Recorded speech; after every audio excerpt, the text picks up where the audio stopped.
যদি করেন সবচেয়ে বড় শত্রু আমি হব।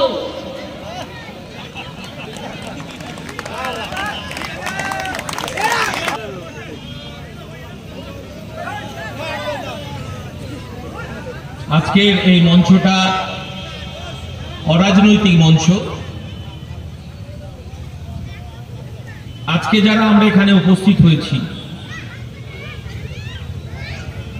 অনেক বক্তা মঞ্চে আছেন। কিছুক্ষণ পরে উপস্থিত হবেন ভাঙড়ের বিধায়ক,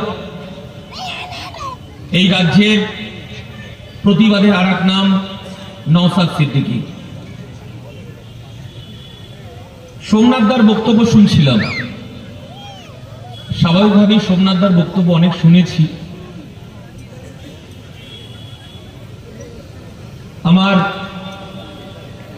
নেতা কাকু জানেন, সবাই উপস্থিত আছেন এখানে। আমাদের দাদা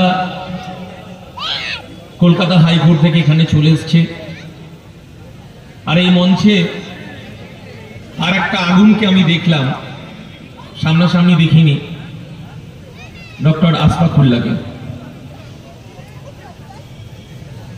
আমি শুধু এই রাজ্যের মুখ্যমন্ত্রী তথা পুলিশ মন্ত্রীকে এই কথাটা বলবো,